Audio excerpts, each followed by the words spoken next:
enquanto a gente não começa nossas atividades agora no período da tarde, eu queria passar algumas orientações em relação à lista de frequência, referências bibliográficas, para a gente ficar todo mundo certinho. Primeiro, a gente vai ter 2 listas de frequência por dia. E a gente está fazendo uma gestão de reduzir a quantidade de papéis, então a gente fez o QR Code. E eles estão sempre disponíveis ali na hora da saída no hall. Então, vocês podem estar apontando a câmera, mas se alguém tiver algum problema, meu celular, eu não consigo, a gente está fazendo anotação, então não é tranquilo em relação a isso. Então, recapitulando, teremos 2 listas de frequência por dia, manhã e tarde. Então, se tiver algum problema, eles vão ficar disponíveis o dia todo, durante o dia, depois a gente vai fechar o formulário, mas durante o dia ela vai estar disponível. Sobre as referências bibliográficas, quando a gente encaminhou o e-mail, ficou faltando, acho que, umas 2, 3 aulas. A gente vai reenviar ainda essa semana. Eu estou querendo juntar todos para não ficar sendo picotado esse reenvio. Então, assim, a gente vai fazer uma atualização daquela lista com todos os textos que serão utilizados durante a aula. Uma outra coisa também importante é que as aulas elas estão sendo gravadas, então depois a gente vai disponibilizar essas aulas no canal do YouTube da Pró-Reitoria de Extensão. Vocês podem estar seguindo, a gente também vai estar disponibilizando o link do canal nas nossas redes sociais, o DHUFMG, então vocês podem estar acompanhando. Eu acho, uma outra coisa, e aí eu convido todo mundo a participar, nesse primeiro momento a gente não estava dividindo com vocês, porque vocês estavam chegando, se organizando, mas a gente está fazendo uma cortina colaborativa aqui na entrada. A ideia é que, no final de cada aula, vocês pensem em uma palavra, uma reflexão em relação à temática debatida, mas também que seja transversal a todas as temáticas que serão discutidas aqui na escola, e que vocês podem estar construindo essa cortina com a gente. Ela está disponível os papéis, então vocês vão preenchendo. Não tem problema ter palavra repetida, ela vai ficar a semana toda disponível. E, para a gente construindo, para ficar no último dia, a gente ter uma cortina que reflita os debates, as reflexões que a gente fez aqui coletivamente. Um último ponto é que a gente está já com a rede Wi-Fi disponível para todo mundo. A senha está disponível aqui fora também. A gente estava projetando aqui, em qualquer intervalo, depois a gente projeta novamente, mas a senha está disponível aqui, porque eu não lembro de cabeça, senão eu diria. Então, a senha está disponível ali na entrada, mas qualquer coisa vocês podem perguntar para a gente também na mesa do credenciamento. No mais, eu acho que é isso, e uma boa aula para todos agora à tarde. Obrigada.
Obrigado.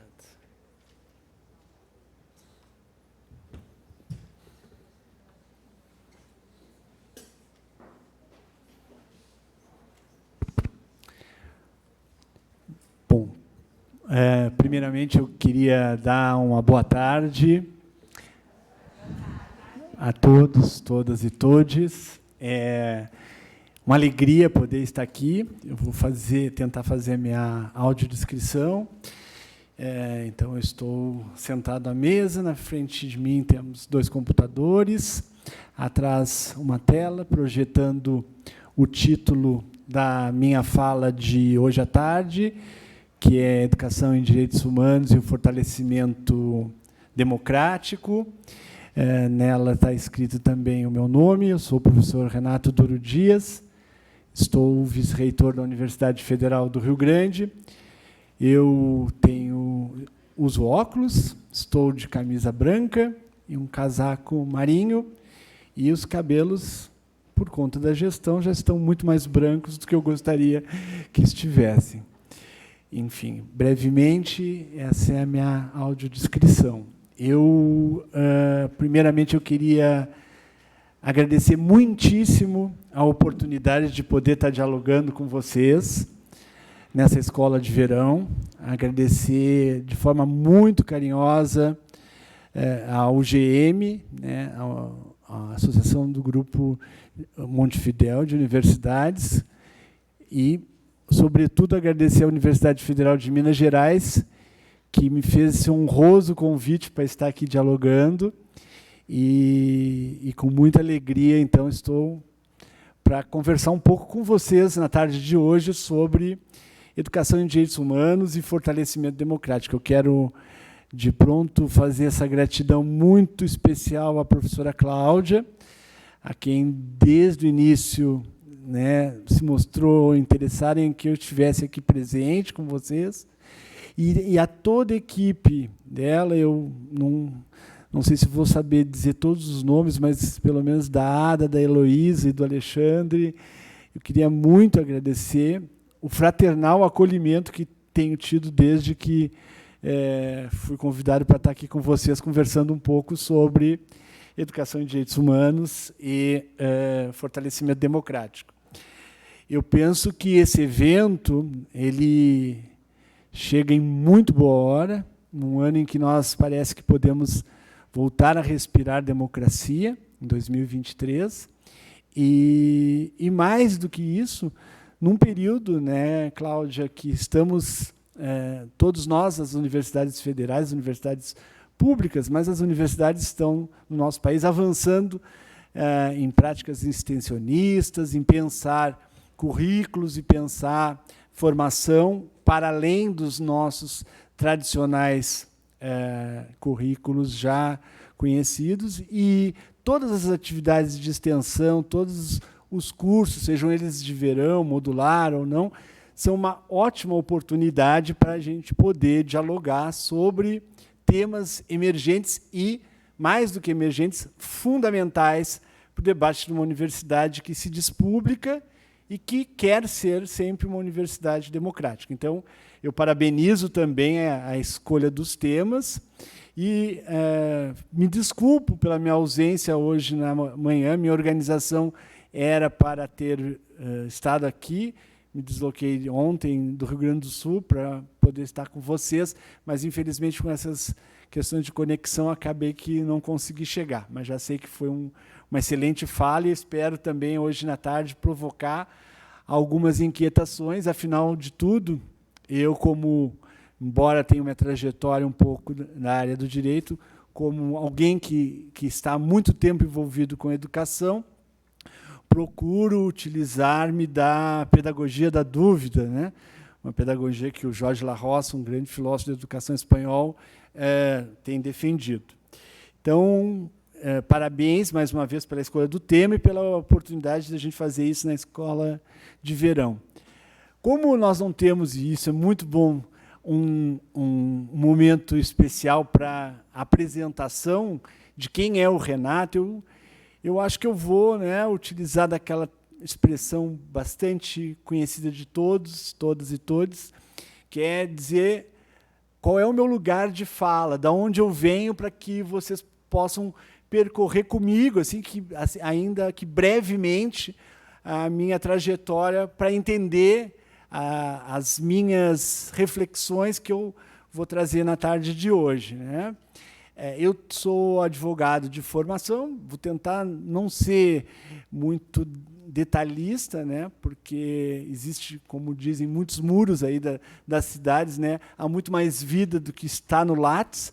Então, eu sou advogado de formação, mas fui fazer a minha formação final na área de educação e trabalho, né, há algum tempo com educação na área do direito, ensino do direito, mas também educação em direitos humanos, que foi um espaço que eu aprendi a militar durante a minha trajetória, primeiro como advogado.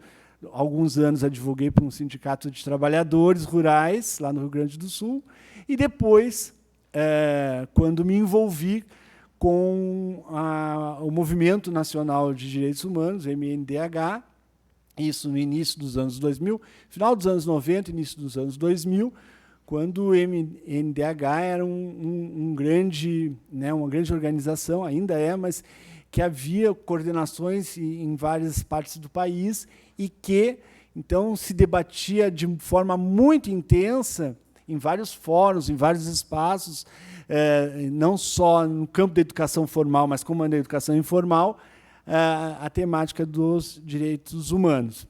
A partir dali, então, eu fui me envolvendo, né, com o tema da educação em direitos humanos, e esse tema, por conta das nossas demandas dentro da própria instituição, acabaram desaguando num programa de mestrado que nós temos na minha universidade, na Universidade Federal do Rio Grande, a FURG, né?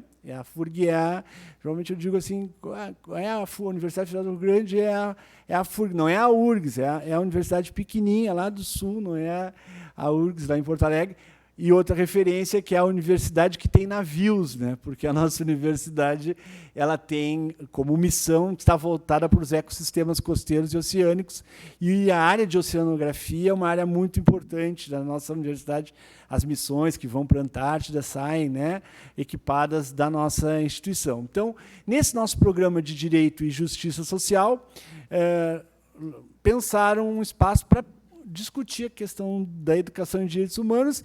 Então, desde 2014, a gente institucionalizou uma disciplina que é oferecida na pós-graduação e depois ela também foi replicada no ensino de graduação na nossa universidade.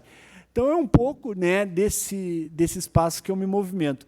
Paralelo a isso, no início dos anos 2000, eu também militei no que a gente chamava naquela época movimento gay, né? Eu fui um dos que ajudei a criar dentro da minha cidade um grupo, né, que é o grupo também que existe até hoje, que construiu a partir de alguns diálogos com as instâncias públicas, o que hoje se considera, deu início às primeiras paradas, né, e que possibilitaram, dentro do que hoje denominamos de um movimento LGBTQIA+, QIA+P ou QIAP+, um embrião, né, desses debates.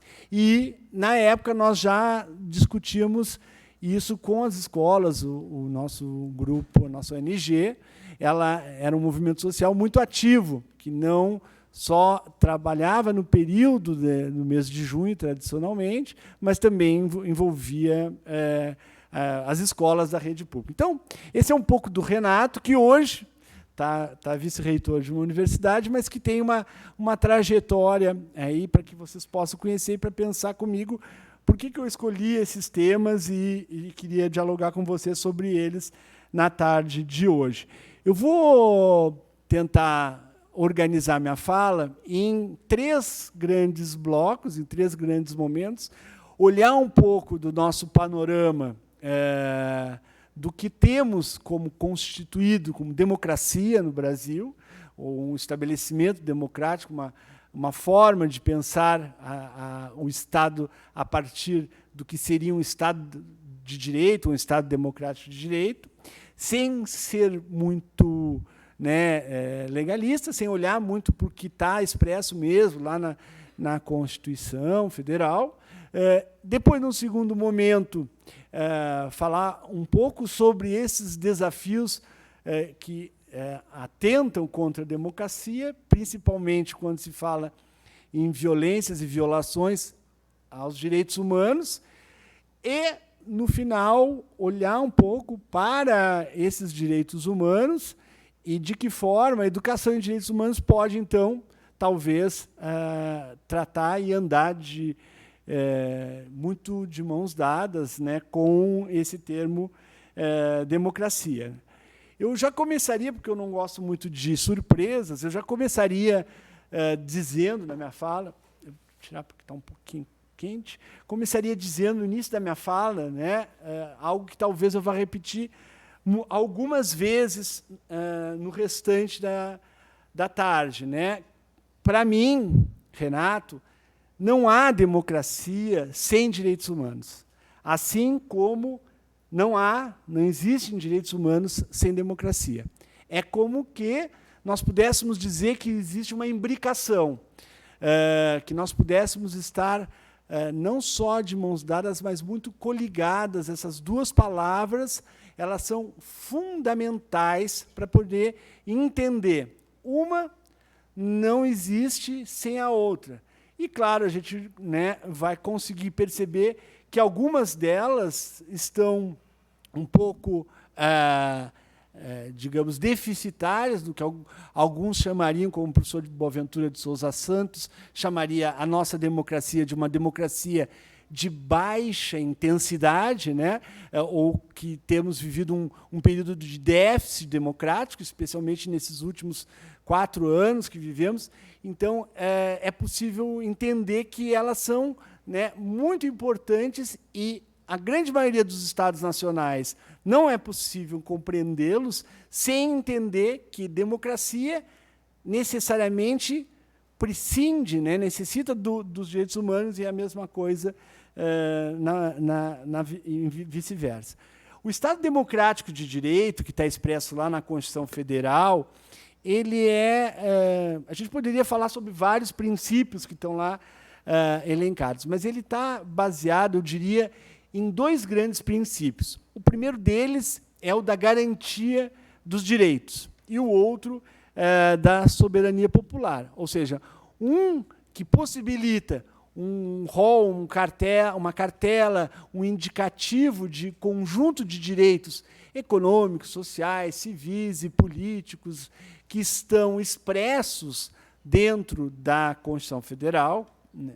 E também um outro grande elemento, que é não só a capacidade de que nós, pelos direitos civis e políticos, possamos votar, ou seja, o direito ao voto, mas também que todos os elementos do Estado estejam vinculados ao que essa Constituição, lá de 88, né, nos diz que seria soberania popular, ou seja, né, que o povo é soberano, e que, para ele, então, ou todas as formas de controle dos governos e do Estado brasileiro estão reguladas pelo povo.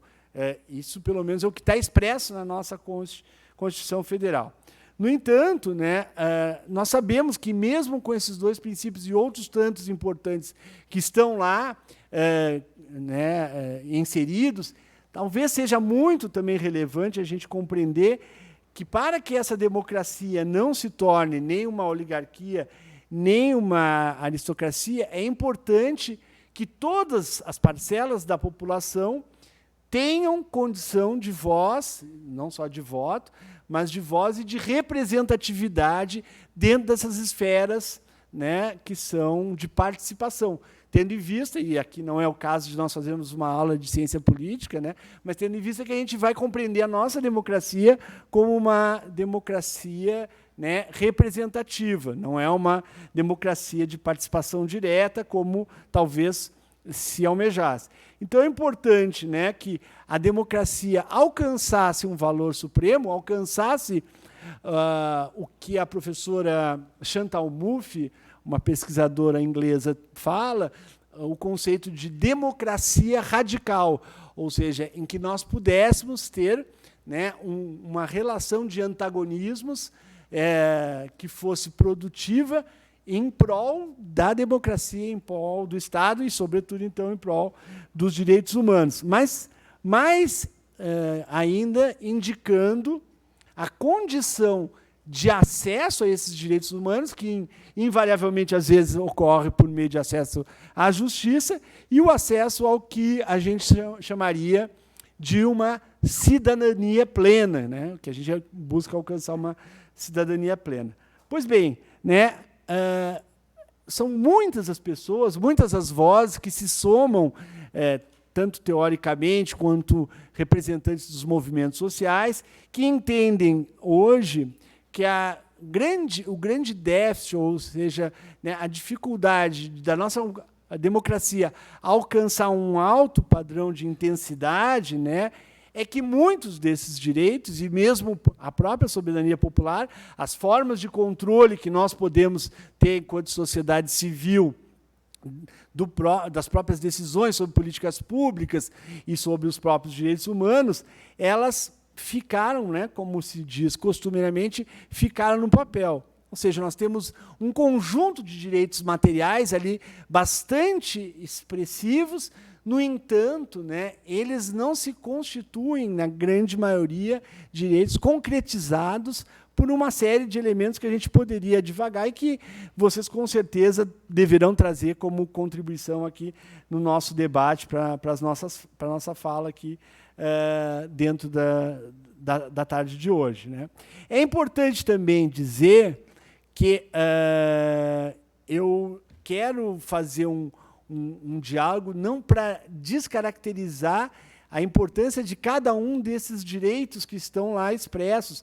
Todos me parece que são muito importantes.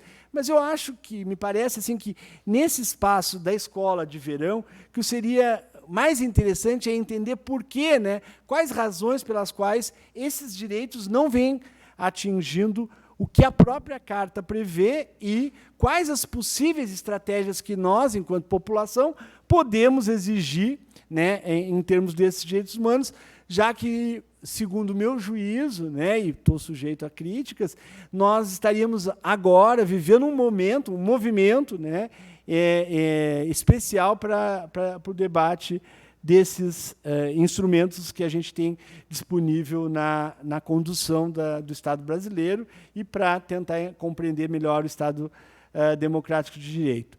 O fato é que a Constituição Federal, e está muito claro isso, né, lá, e em outros ordenamentos, inclusive infraconstitucionais, está muito expresso que o Estado democrático de direito, a democracia, tanto é que muitos usam, né, alguns dizem que Estado democrático de direito seria uma redundância. Quando se fala em Estado de direito, já estaríamos falando de democracia.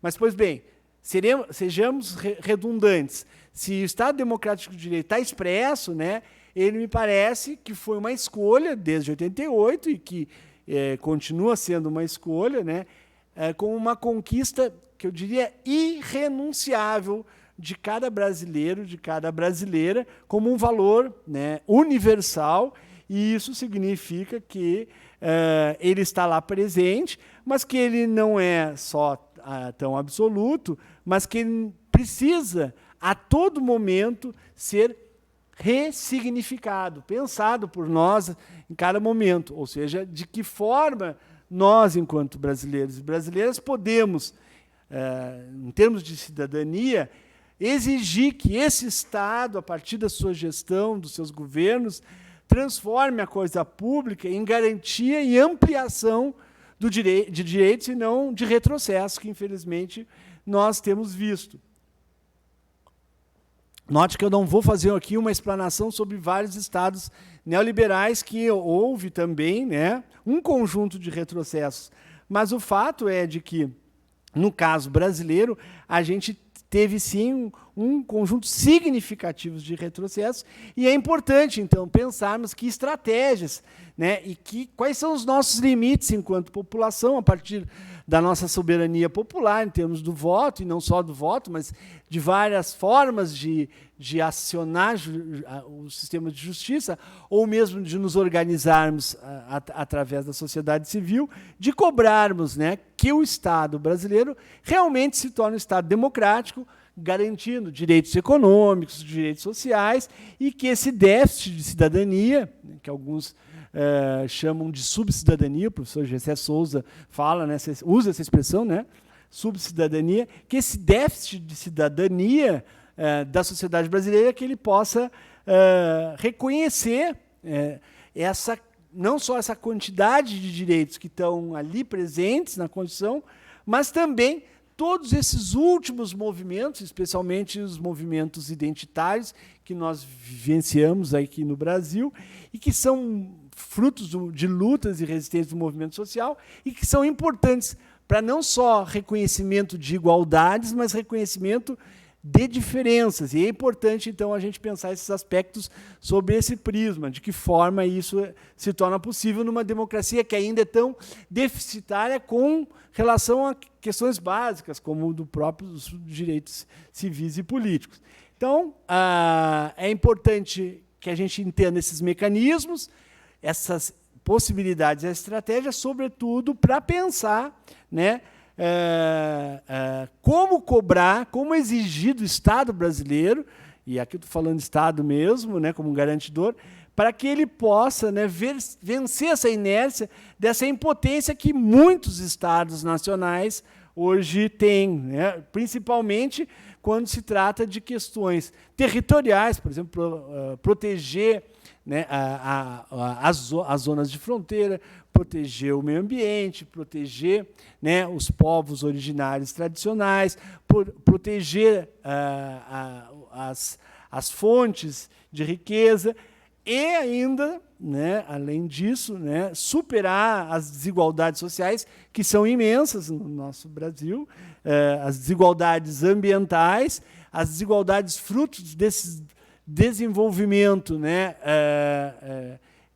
capitalista que explora o meio ambiente e explora essas próprias desigualdades sociais, articular isso com outras ações que estejam vinculadas a organismos internacionais, mas, sobretudo, fortalecer as nossas instituições sociais, políticas, jurídicas, né, que possam, né, ser um suporte para que a gente consiga minimamente entender uma democracia como uma democracia representativa e que ela possa, de alguma maneira, como o próprio nome diz, representar todas as parcelas que estão lá presentes da população brasileira. Eu não preciso dizer, né, que, obviamente, que nós, enquanto povo, né, como categoria soberana popular, temos uma grande tarefa a cobrir nesse sentido de exigibilidade. E, para isso, me parece, né, que a palavra coletiva, o coletivo, ela precisa ser ressignificada. A mesma coisa com uma palavra comum, ou bem comum. Nós precisamos entender o que significa construção coletiva, participação coletiva, o que significa bem comum e não um bem público, que só é cuidado pelo Estado, mas é um bem de todos nós, que ele possa, então, compreender essa nossa ação, que já advirto é uma ação que deve ser permanente. Tem uma feminista que eu gosto muito de utilizar nas minhas aulas, né, e trabalho muito com ela com relação com algumas orientandas minhas, que é a Silvia Federici. E a Silvia Federici, né, ela pensa, em algumas das obras dela, especificamente quando ela vai falar da questão do patriarcado, lá no Caliban e a Bruxa, ela vai falar de que pensar a democracia é necessário pensar a partir de condução de interesses ou de produção de interesses que sejam comuns. Estou abrindo aspas para a Federici aqui. Como uma relação social com relevância política, como um espaço de construção de vínculos de reciprocidade a partir dos quais se implementam processos contra-hegemônicos. É um termo, né, que alguns autores, né, o professor Boaventura também utiliza essa expressão contra-hegemonia como forma de garantir, né, ou de exigir do Estado brasileiro, né, e aí sou eu que estou complementando, a ordem social e política, e, sobretudo, como forma contra-hegemônica de enfrentar esse modelo hegemônico, ou modelo dominante, que muitas vezes, né, muda a entrega dos sentidos e as alternativas. E, então, é preciso, é fundamental que a gente, enquanto categoria soberana, soberania popular, saibamos compreender esse mundo e aprender esse mundo e a desenvolver, e aí eu volto a Federici, né, desenvolver formas de vida coletivamente. Então, é importante a gente retomar esse movimento que se perdeu, parece, ao longo do tempo, que foi construindo muito forte, de maneira muito forte, na década de 80, especialmente antes da Constituição Federal, os movimentos sociais, 70 e 80, e que, aos poucos, né, alguns dos movimentos foram se perdendo. É importante que esse resgate que está emergindo agora, ele apareça. É importante também, nesse sentido, pensar que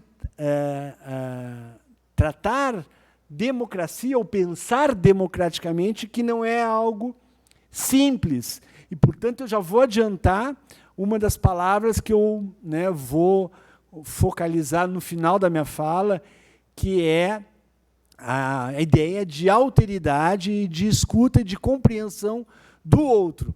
Se eu não estou disposto a ouvir o outro, a saber o que o outro pensa, se eu estou querendo só fazer o meu palavreado, como eu estou agora por minutos fazendo, e não tenho a disposição de ficar alguns bons minutos também em silêncio para escutar o outro, pouco provavelmente eu vá avançar em termos de alcance de uma democracia de alta intensidade.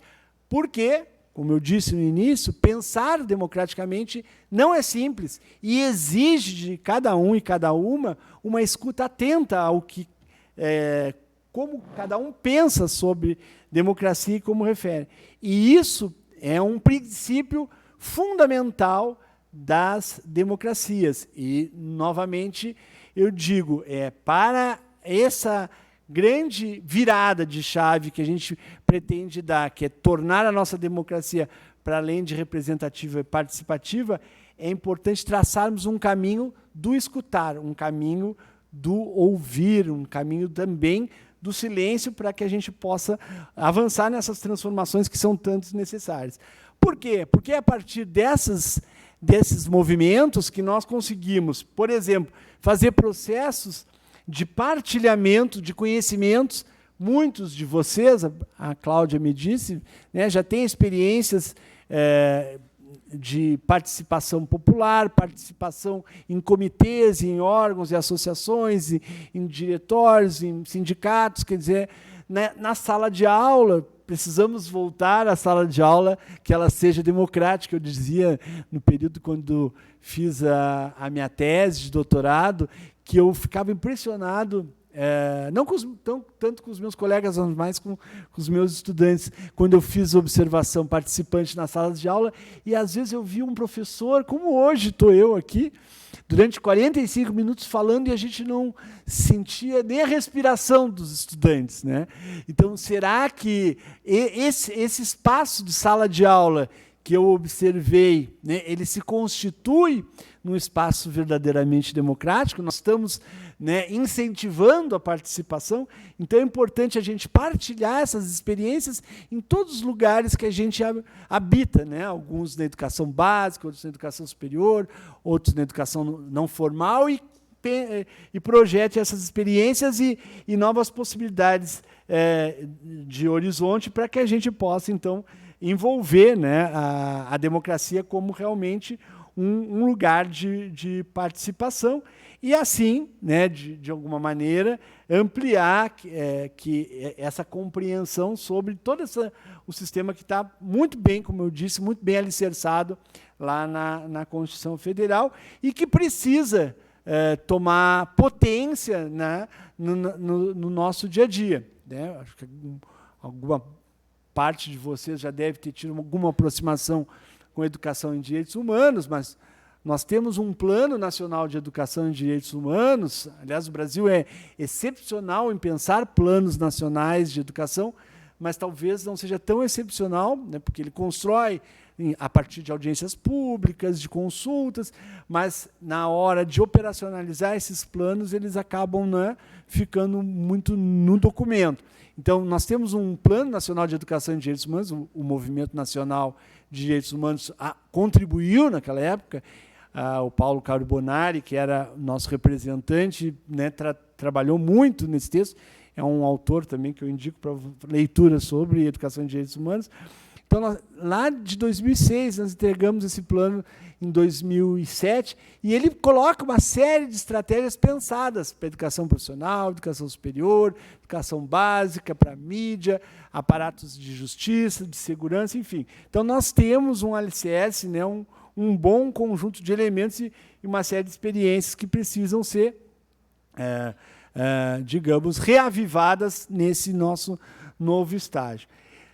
Por que eu disse, né, no início da fala que não há democracia sem direitos humanos e que direitos humanos é um requisito fundamental para se pensar a democracia? Estão absolutamente imbricados. Porque tanto a satisfação quanto a ampliação dos direitos humanos que estão expressos em todos os conjuntos de documentos legais que nós temos no Brasil, que nós assinamos, inúmeras cartas que a gente assinou como um país que, em regra, contribui, né, na questão dos direito internacional dos direitos humanos, nós precisamos, sobretudo, né, colocar esses direitos como direitos democráticos. E a afirmação desses direitos ela somente vai se dar a partir desse estabelecimento de construção de sujeitos, não só sujeitos de direito, mas de sujeitos autônomos.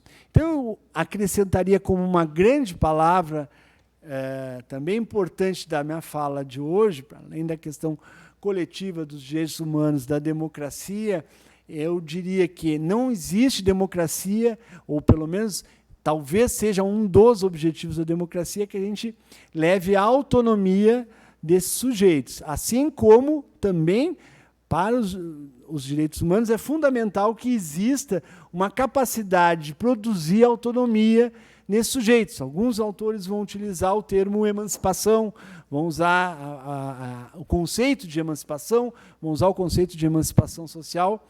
A Nancy Fraser, que é uma teórica, uma filósofa de justiça, também uma feminista americana, ela usa muito esse conceito de emancipação, mas essa ideia de autonomia ela é fundamental justamente para que essa população que precisa e que tem direito à soberania popular possa ter orientação para as tomadas de decisão, tanto da sua vida privada quanto da sua vida pública, né?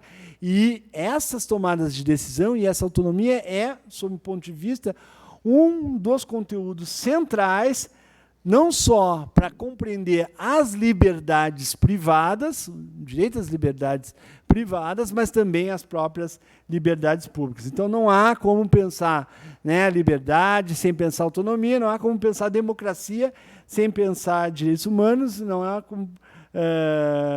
como pensar democracia e direitos humanos sem autonomia.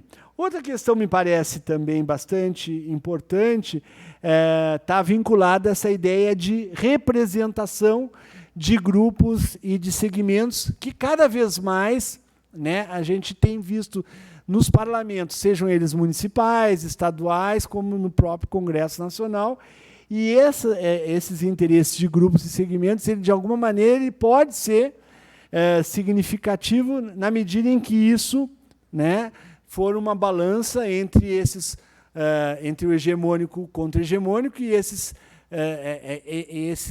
disputa, esses dissensos, se tornem um consenso em prol da democracia, o que, infelizmente, ainda na nossa democracia representativa, me parece que não tem acontecido. Mas é importante que a gente tenha essa representatividade galgada, a gente consegue ver isso hoje mais claro, né? Nesse novo mandato legislativo. Aqui no estado de Minas eu não conheço muito, mas estou me referindo ao Congresso Nacional, e isso é importante para olhar, não com uma lógica de interesses privados, de categorias privadas, mas sim com uma lógica de interesse público, no sentido de cada vez mais ampliar a democracia, ampliar os direitos humanos e, sobretudo, ampliar essa base e pressão sobre representação. Então, eu diria que é preciso que a democracia, né, se torne verdadeiramente garantida por meio de controle, né, dessa representação de todos, de todas e todos,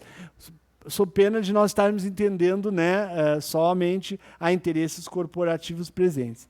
Então, nessa perspectiva, os direitos humanos eles precisam alcançar a cada um que detém essa soberania popular, todas essas demandas, todos esses desejos, especialmente daqueles que estão historicamente desconsiderados ou excluídos dentro da margem, né, ou que estão numa situação de vulnerabilidade ou numa situação de precariedade, para usar um termo de uma outra filósofa americana, Judith Butler, né, e que ela então vai dizer que é importante, né, que a garantia desses direitos humanos se contraponha, né, a uma violação de quem mais os necessita, ou seja, o que seria a maximização da precarização, ou seja, já existe um conjunto significativo de pessoas que são precarizadas e, se não cuidarmos para que esses direitos humanos eles possam ser perenemente vigiados, esse conjunto de sujeitas, ele pode ampliar essa precarização. Então, é importante que, né, não somente a democracia amplie o rol de direitos humanos, mas que ela também dê conta do que alguns deveriam denominar como minorias, e que eu não sou muito adepto a usar essa terminologia, mas eu prefiro usar as categorias que têm uma representatividade diferenciada. Então, dentro desse aspecto, é importante que haja, né, não só uma proteção dos direitos humanos, mas que haja uma ampliação de garantia, né, nessa tomada, sobretudo nas ações com essas pessoas que estão nesse lugar de vida precária.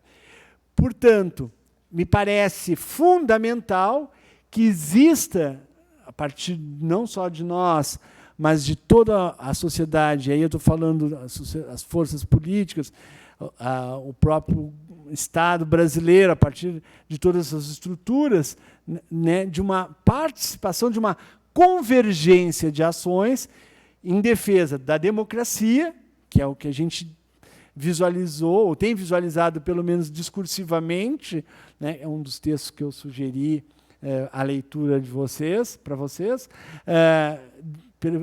tentar pensar discursivamente os direitos humanos e como, né, é fundamental entender esses mecanismos e essas dinâmicas entre as organizações para que a gente, né, transforme, né, de fato esses direitos humanos e a nossa democracia.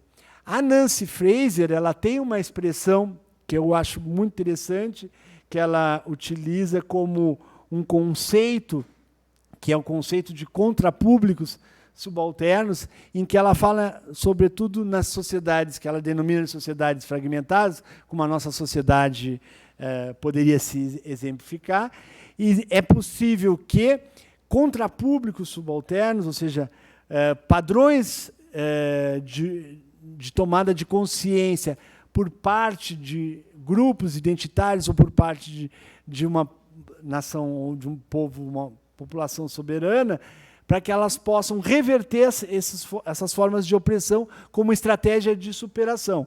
Esses contrapúblicos subalternos seriam uma maneira, então, de nós, enquanto sociedade civil, né, enfrentarmos esse movimento que exige uma grande atenção, sobretudo de interesses privados, contrários aos direitos humanos.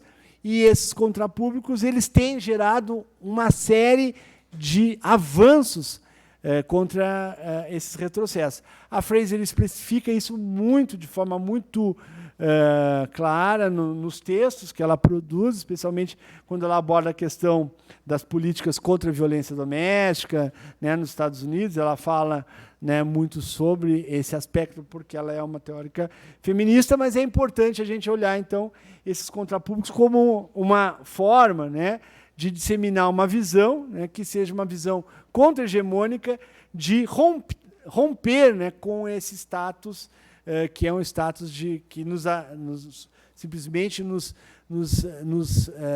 deixa inertes a um conjunto de violações que a população tem experimentado, principalmente a população brasileira. Ou seja, o que eu pretendo dizer com todas essas falas é que o espaço da participação nas democracias, principalmente essas chamadas democracias funcionalizadas, onde nós temos um direito ao voto, alguém vai lá e nos representa, e muitas vezes não representa do modo como gostaríamos que fosse, é que nós ampliemos espaços de participação e, sobretudo, qualifiquemos o espaço de controle dessa democracia. E a gente teve já no Brasil, em alguns anos atrás, experiências muito exitosas, né, em várias partes do país, com relação a comitês, com relação a associações, assembleias, com relação à forma de participação,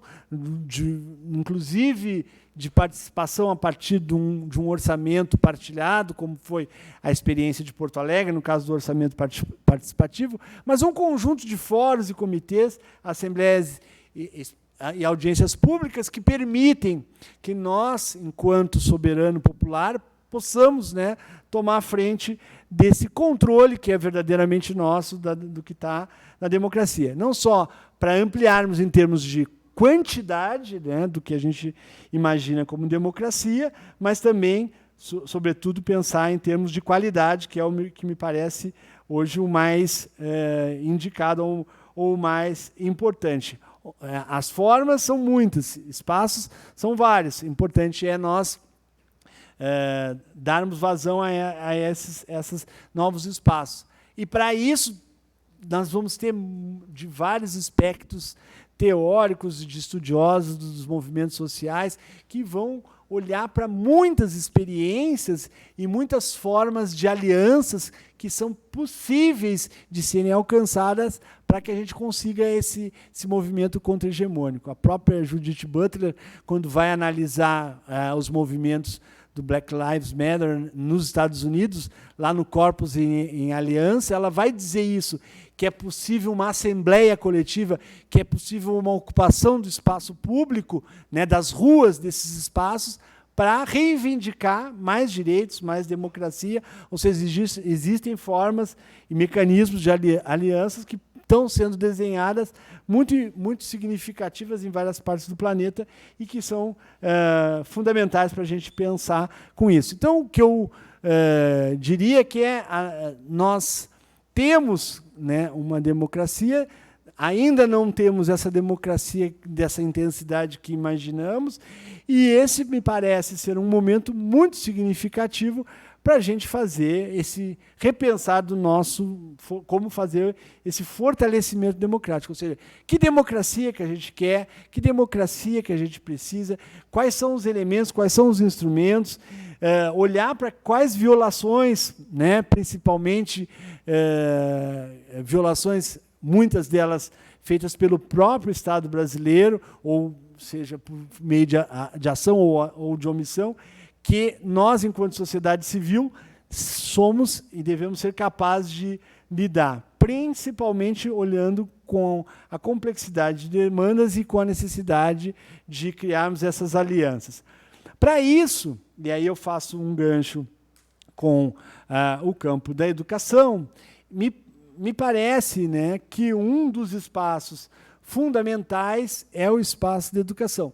Quando a gente vai fazer fala com os professores da rede, ou mesmo dentro da própria universidade, ou antes de ser vice-reitor, eu assumi a pró-reitoria de graduação. Então, muitas vezes, a gente fazia formação na nossa universidade, formação continuada e pedagógica para os nossos docentes, e sempre quando a gente dizia assim, isso é tarefa da educação, aí sempre vinha alguém e dizia assim, pô, professor, mais uma coisa para a educação, mais uma responsabilidade para a educação. Pois então, né, esse é o grande desafio de estar e de ser educador. O espaço de educação, especialmente de educação para a cidadania, me parece, né, que é um espaço muito rico. Aliás, nós tivemos uma experiência também, desculpe eu trazer significativamente experiências do Rio Grande do Sul, que são as que eu conheço um pouco mais de forma detalhada, né? Nós tivemos no município de Porto Alegre, e imagino que aqui em Minas tenham tido riquíssimas experiências, a Escola Cidadã, que possibilitava também esse debate sobre cidadania, a construção de condições para que os sujeitos, né, que são tutelados por esse direito possam ter condições de opinar e participar. Então, inclusive, para poder decidir, compreender, né, que formação de cidadania se necessita, pensar que aprendizagens são importantes, que inserções comunicativas são tão fundamentais, olhar também para esse conjunto de movimentos que vimos no Brasil, já tínhamos visto em outros países, de manipulação da opinião pública, de fake news.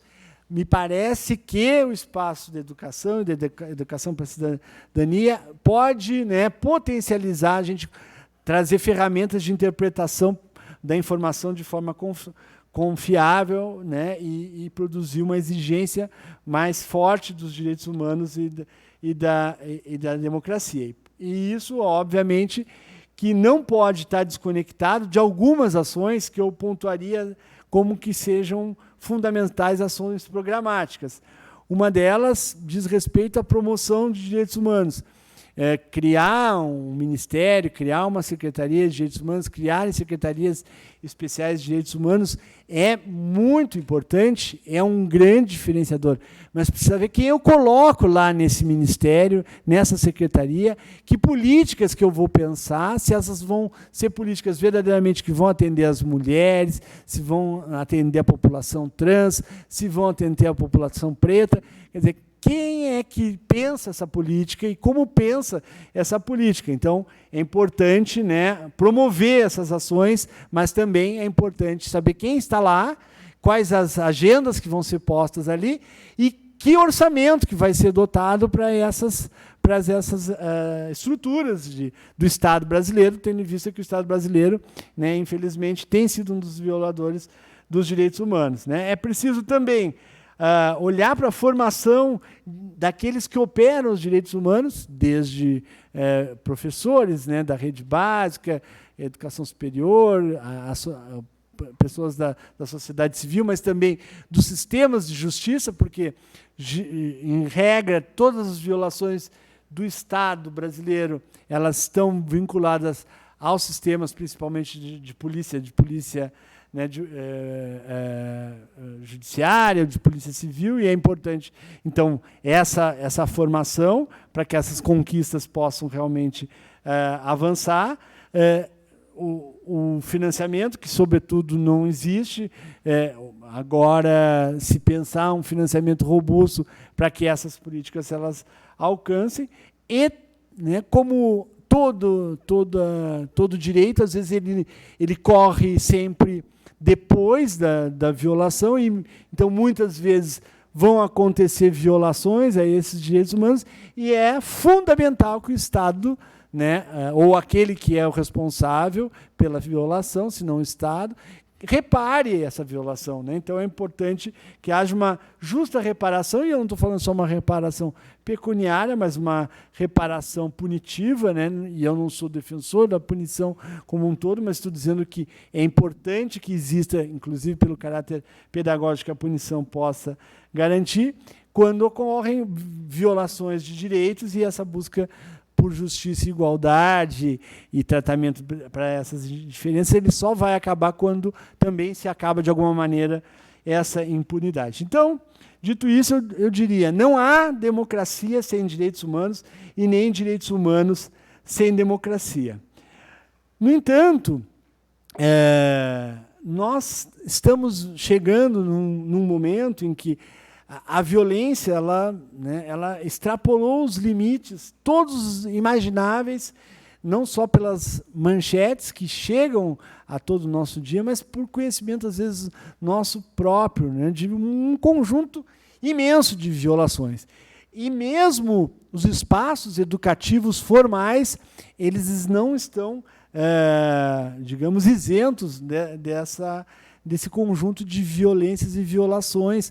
Cada vez mais a gente tem visto, né, ações contra escolas públicas, inclusive contra instituições universitárias, com violência. E é importante, então, que também a gente olhe para essa violência dentro desse espaço, para quem daqui de nós é educador ou educadora, porque também essas chamadas microfísicas de violência, ou microviolências, para usar uma expressão lá do Foucault, né, que ela possa, né, não se perpetrar, especialmente nesses espaços, que são espaços, infelizmente, às vezes, de exclusão, né, exclusão das multiplicidades de identidade de gênero, da equidade de gênero, de liberdade de orientação sexual, enfim, uma série de exclusões, de interdições que as escolas e as universidades também têm feito. Então, não podemos esquecer de pensar a democracia, e é isso que me refiro, né, para os espaços onde, né, hoje, por exemplo, nos encontramos, com o espaço da universidade, da educação superior, mas também, né, das educações, colocaria no plural, nos seus diversos níveis. E isso significa também reconhecer que o espaço da escola e o espaço da universidade não será o espaço isento ou não vulnerável aos conflitos.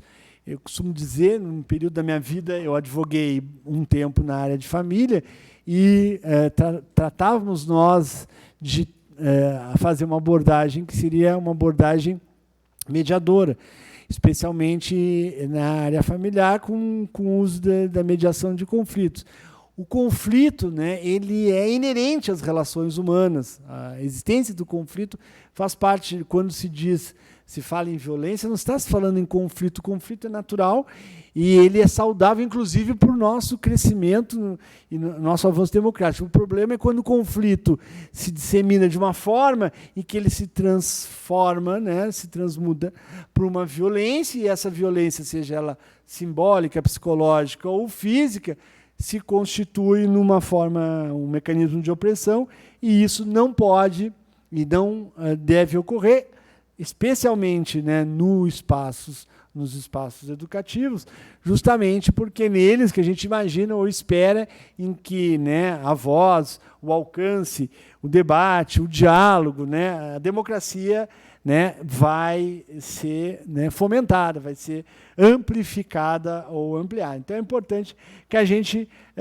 não perca de vista esses movimentos, porque, como eu disse, todo esse espectro de avanço, né, da globalização, da nossa modernidade, dessas formas de microviolência, da maneira como nós cada vez mais nos ensimesmamos e deixamos de lado o diálogo com o outro, essas violências acabam se transformando, às vezes, numa simples falha de comunicação, e por isso hoje se incentiva muito o diálogo por comunicação não violenta, né? Oi, boa tarde, boa noite, bom dia, estás bem, não estás? Né? E depois a gente, né, passa, a gente está no WhatsApp, chega assim, professor, preciso dizer que... Aí eu paro, boa tarde, tudo bem?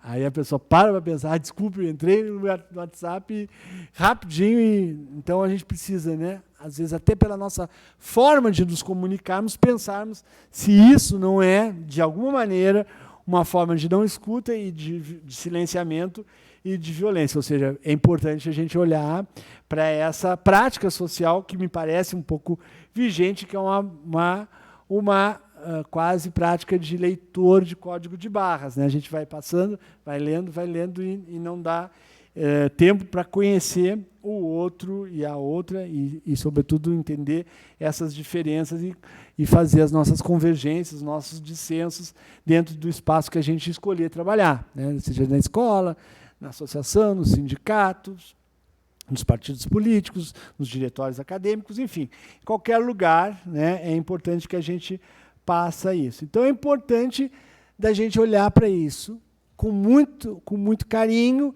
e isso não significa dizer que o Renato seja alguém que tenha perdido as esperanças, que não seja esperançoso, né? Eu vou plagiar o Ariano Suassuna, que numa dessas falas que ele andou dizendo, ele disse que ele se considerava um realista esperançoso. Então eu vou me considerar como Suassuna, né, um realista esperançoso, mas, sobretudo, e aí eu vou complementar o Suassuna, né, ter, né, essa dificuldade, mas vou tentar fazer isso, dizer que eu sou um realista esperançoso, vigilante. Preciso estar em constante vigília para que eu possa não perder a minha esperança, mas, ao mesmo tempo, né, não deixar o esperançar de lado, mas, ao mesmo tempo, que eu possa também ser vigilante. Então, eu diria que me parece, sob o meu ponto de vista, que hoje nós estamos vivendo, no ano de 2023, depois de passar por esses últimos 4 anos, um período muito intenso, né, que vivenciamos todos nós, que estávamos, né, que alguns de vocês perderam pessoas queridas, né, por conta da pandemia. Eu penso que nós estamos vivendo mesmo diante de todo esse cenário que foi sendo desenhado nos últimos anos, um momento muito importante, muito significativo para que nós, né, vou usar aqui acho que tem uma frase da Cássia Eller lá do Segundo Sol, né, para que a gente realinhe as órbitas dos planetas, né, ou seja, para que a gente consiga, né, alinhar as nossas democracias para pensar e ressignificá-las e ousar produzir novos agenciamentos democráticos. Fácil? Não é fácil.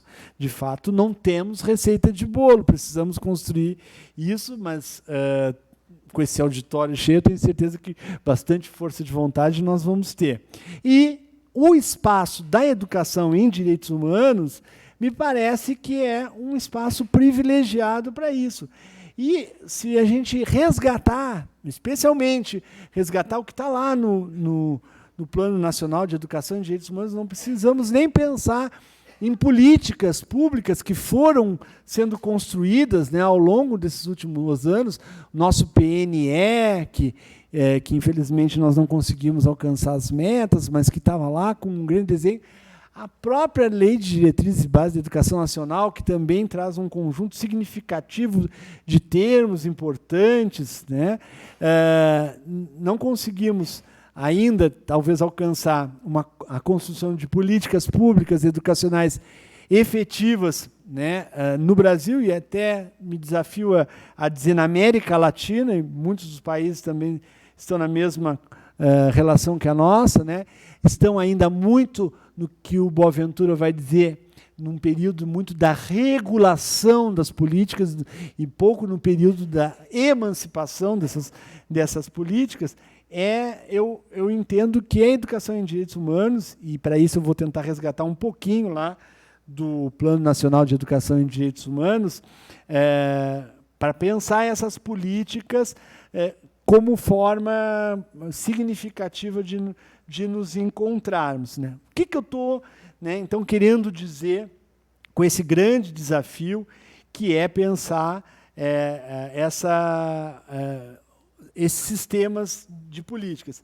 Primeiramente, eu sugeriria, eu pensaria num eixo que tem como base focalizar programas, né, que tentassem, de alguma maneira, garantir o acesso universal a direitos sociais e bens públicos, e não só um acesso limitado. Então, programas que envolvam, né, como nós já temos há muitos anos no Brasil, programas de renda mínima. Alguns vão dizer que o programa Bolsa Família não é um programa de renda mínima, de inserção aos moldes do modelo francês. Mas nós temos bons programas de renda, já foram pensados, que são fundamentais. Estou citando esse exemplo de um programa, mas não só nesse aspecto, porque não conseguimos falar sobre direitos humanos se nós não temos a mitigação da fome. Nós temos aí dados alarmantes de quase 35 milhões de pessoas com insegurança alimentar no nosso país. Então é importante pensar em programas. Precisamos pensar na descentralização e utilização de estratégias para, sobretudo, olhar para uma democracia que alcance, né, uma maior justiça social, ampliação da justiça social. Também olhar de um modo muito atento a todos os movimentos em que, muitas vezes, quem deve garantir a democracia e os direitos humanos, que é o Estado brasileiro, com uma participação de controle nossa da sociedade civil, que também não haja uma transferência de recursos públicos para determinados interesses privados, em detrimento de políticas públicas que são fundamentais.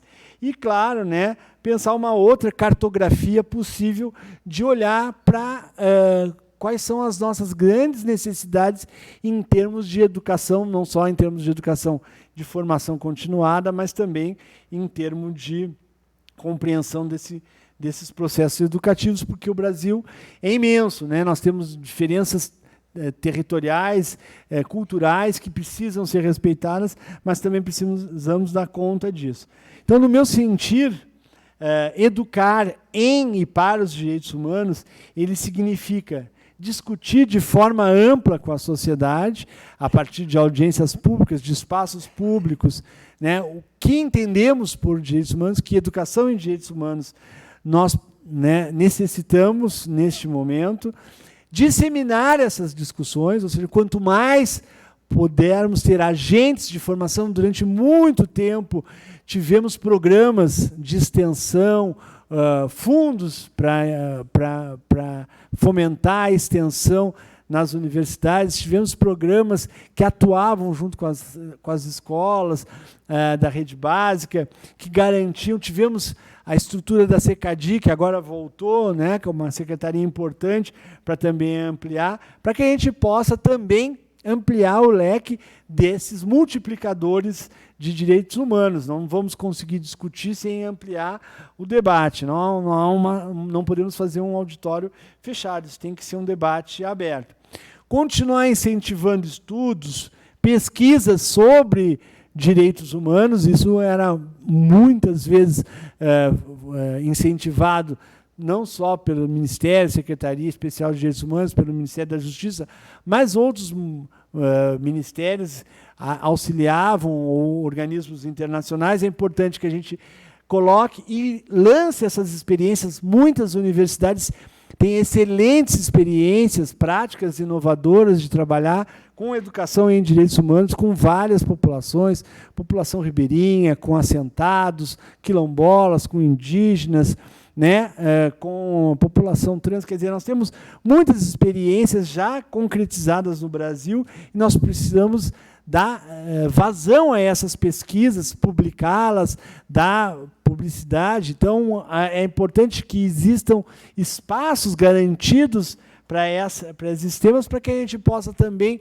espelhar isso em outros lugares e que esses direitos humanos sejam um tema, como um tema de senso comum, e não como um tema, quando a gente vai falar sobre direitos humanos, as pessoas vão dizer assim, lá vem o professor Renato que defende, né, os bandidos, não entende o que se compreende, o que é direitos humanos. Então é importante que haja um fomento à pesquisa, a estudos, e, sobretudo, né, a nós, enquanto sociedade civil, me parece, como soberanas populares, agir e transformar, militar, construir, para que esses direitos humanos eles realmente se concretizem no campo, né, não só teórico, mas na prática, e, obviamente, dentro dos espaços educativos, sejam estando de forma curricular como um conjunto de conteúdos disciplinares,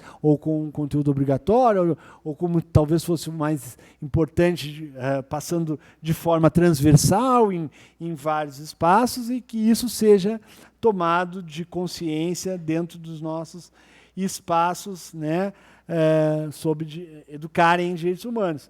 Porque, no meu sentir, educar em direitos humanos implica não só num desenvolvimento teórico, epistemológico, para pensar o que significam esses direitos humanos dentro da democracia, mas também o que eles significam enquanto desenvolvimento pessoal.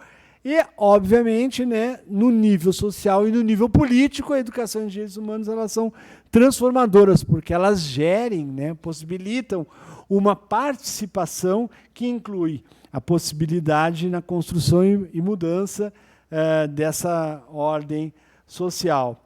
Ela poderia muito bem ser reavaliada a partir do que já temos de elementos. Eu convido, então, cada uma de vocês a olhar um pouco para esse Plano Nacional de Educação e Direitos Humanos, lá de 2007. Vocês vão ver, né, que tem um conjunto de elementos muito importantes, conceitua como um processo sistemático, multidimensional, que orienta a formação dos sujeitos, articulando dimensões, quer dizer, fala em formação em consciência cidadã. Tem uma série de diretrizes, estratégias muito ricas e tão espelhadas em várias etapas, seja, né, na área de educação básica, educação superior, educação não formal, educação dos profissionais do sistema de justiça e segurança e educação em mídia. Quer dizer, tem um elemento ali riquíssimo para a gente pensar. Sobretudo porque, durante esses últimos tempos, a educação em direitos humanos, me parece que ainda, mesmo sendo, né, talvez um pouco deixada de lado por cada um de nós, ela tem sido, ao longo desse processo de redemocratização do Brasil, né, ela tem sido um esteio, né, um suporte, um alicerce de fortalecimento do nosso regime democrático, e ela, né, precisa continuar sendo, para que a gente possa continuar, né, divulgando aquilo que é premente de uma ação em direitos humanos, que são ações coletivas, né, com um pensar ético, um pensar solidário, um respeito ao outro, né, em que esse trabalho coletivo seja uma condição fundante e uma condição sem a qual não é possível.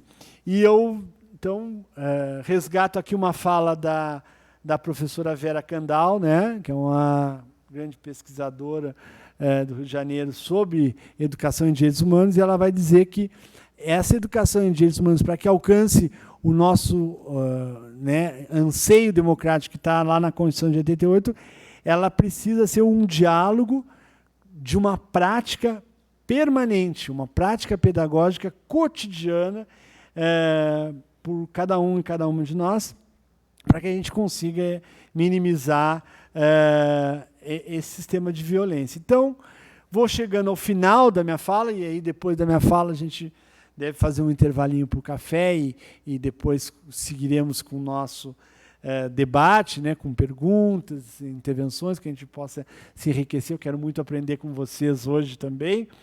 E me parece, eu vou usar aqui a expressão do professor João Parasqueva, um português que vive atualmente nos Estados Unidos. Ele diz que é importante desterritorializar esses sistemas educativos, e eu diria assim, desterritorializar a escola, a universidade, o currículo. Quando ele fala em desterritorializar, ele pode estar sendo entendido como não só descolonizar esse modelo de ensino, de escola, de universidade, de espaço de educação não formal, dos direitos humanos que temos construído até então, mas também desterritorializar significa também sair do espaço do território, né? E por isso eu pensaria com vocês alguns possíveis desafios, teríamos muitos possíveis desafios para o futuro, né? Já que a gente está tentando projetar em questões para o futuro a partir de hoje, né? Eu olharia como um grande e primeiro desafio articular essa educação em direitos humanos com aquilo que está muito claro na Constituição Federal, que denominamos como justiça social, como equidade e enfrentamento às desigualdades. Isso não é pouca coisa, aliás, é muita coisa.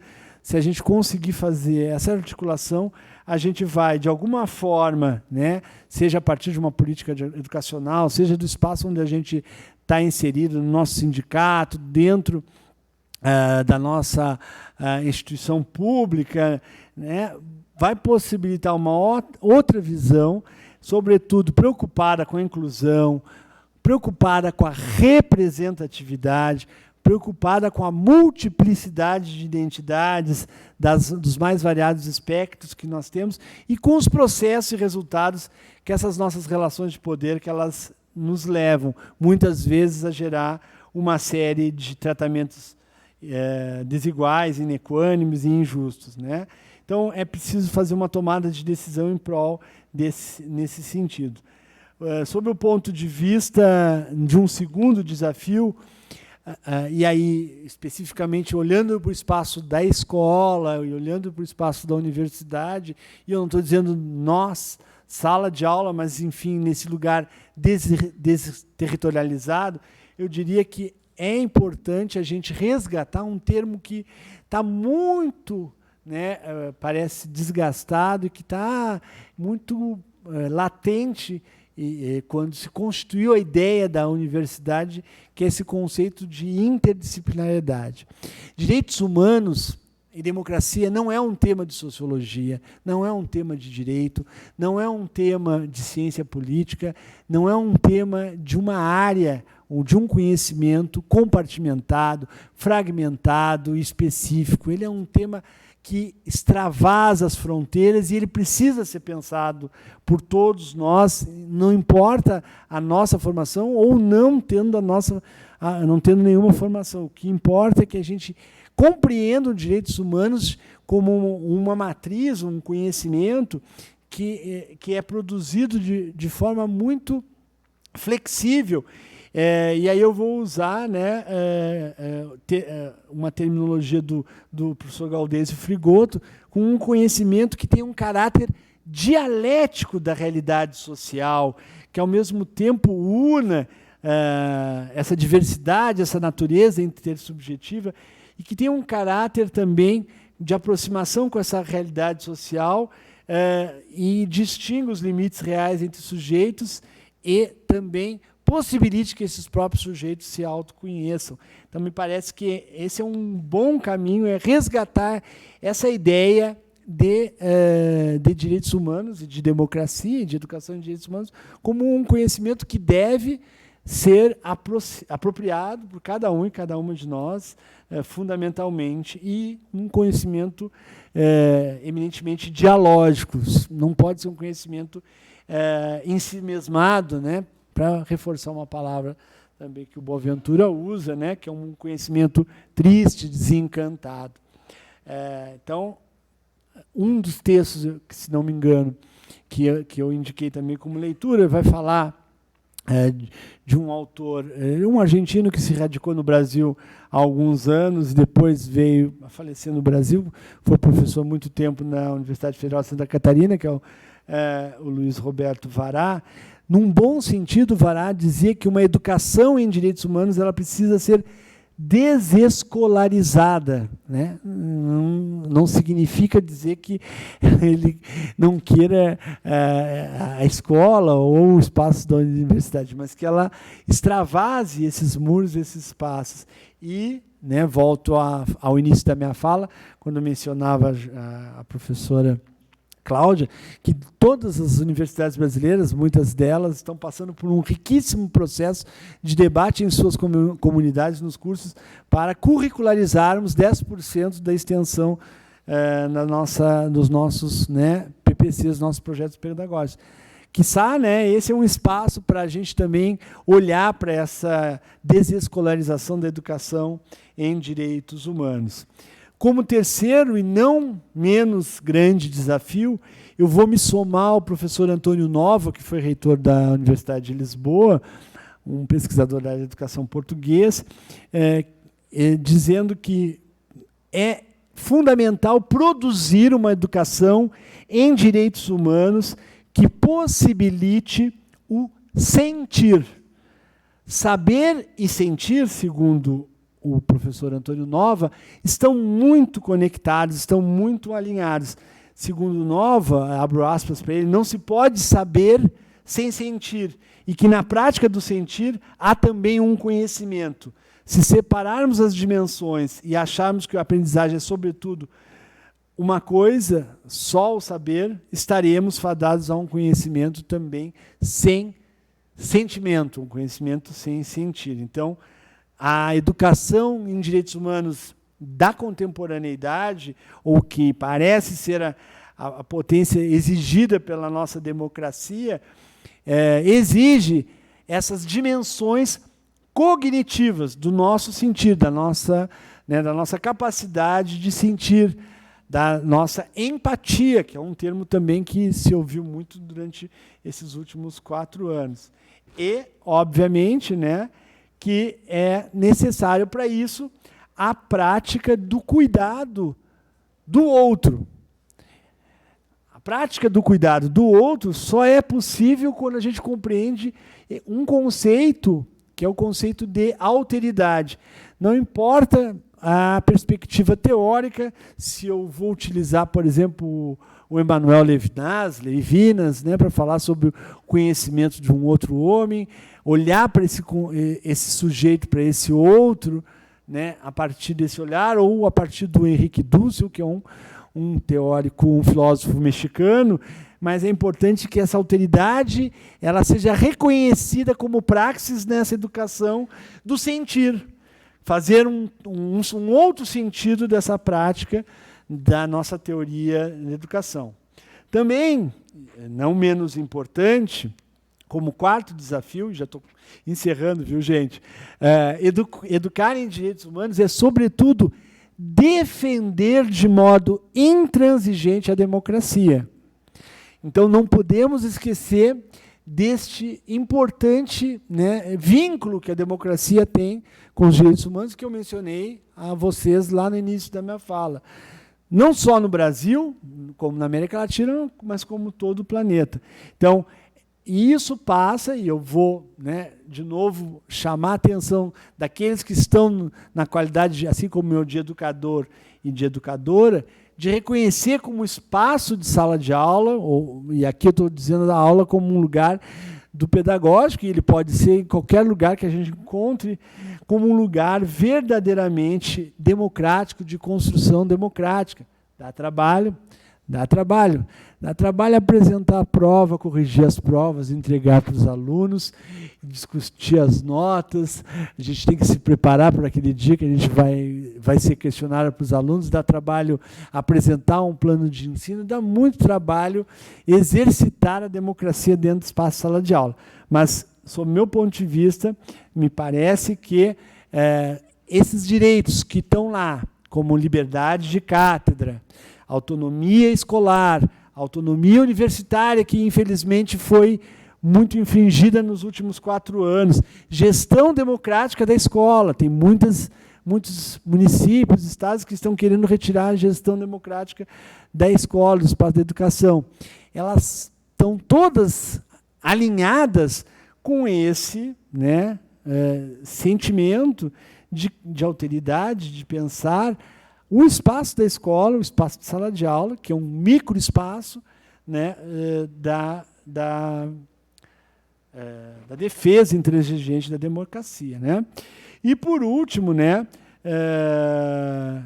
além de pensar esse espaço como um diálogo, como um espaço de escuta, e por isso não há a compreensão do outro sem essa escuta, como 5º e último desafio, eu diria compreender a educação em direitos humanos como um processo. Essa frase eu trouxe de uma vez de um educador português que eu assisti num evento sobre transtorno do espectro autista, que eu fui abordar questões legislativas, porque nesse meu caminhar, por onde andei, né, eu já fiz também formação em educação inclusiva, educação especial para educação com a perspectiva de educação inclusiva, e teve um membro do Conselho Nacional de Educação português, que também é especialista na área de educação inclusiva, e ele disse, olha, a educação inclusiva ela é um processo, não importa se Portugal está assim e o Brasil está assado, o importante é que ela é um processo. E eu peguei essa frase dele e coloquei aqui na educação em direitos humanos, que me parece muito pertinente, né? Então, a educação em direitos humanos me parece um processo, né? Um processo histórico. Então, se ela é um processo histórico, ela está em constante construção, ela nunca é pronta, nunca está pronta, não tem uma receita, ela não está acabada. Então, para isso, nós precisamos estar não só vigilantes, sim, em constante formação para que educação em direitos humanos ela se concretize. Antes de encerrar e de agradecer a atenção de cada um e cada uma, e convidar depois vocês para o café, eu queria, então, pedir para aqueles que se sentirem confortáveis, aquelas que se sentirem confortáveis, que olhassem para algum ou alguma que está ao seu lado direito ou ao seu lado esquerdo, se apresentasse de pé, se apresentasse para cada um entre si e, se sentirem confortável, porque eu acho que eu estou com camisa manga comprida, nós estamos num ar, talvez dê para dar uma abraçadinha e a gente talvez sinta um pouquinho do calor, mas se sentirem confortáveis, senão também não tem problema. Mas eu gostaria de usar uma metáfora com vocês, para nós encerrarmos a nossa atividade. Vamos levantar, então? Vamos fazer um movimento, já que nós vamos tomar um café. Então, se apresentem. Podem se apresentar.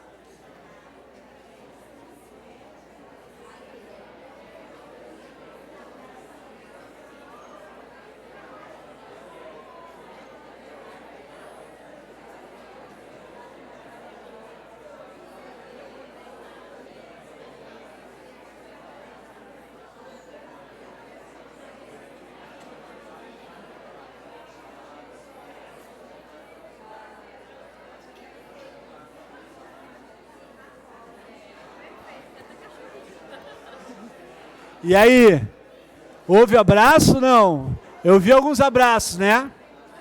Bom, a metáfora, então... Pode continuar de pé, não tem problema, que nós já vamos sair para o café.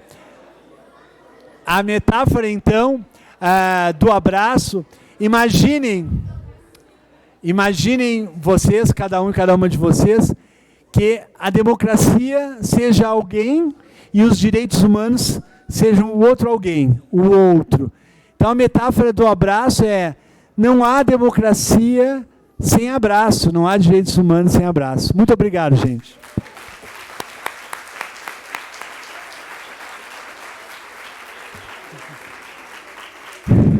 Para quem gosta de rede social ou quer mandar perguntas depois, deixar o meu e-mail aí. Esse é o meu Instagram também. Tem do meu grupo de pesquisa, é o grupo Direito e Sexualidades, que é o grupo que eu trabalho na Universidade Federal do Rio Grande. Tá bom, gente? Muito obrigado. Na volta, não sumam. Depois do café eu quero ouvir vocês. Porque eu quero ficar em silêncio, tá? Obrigado.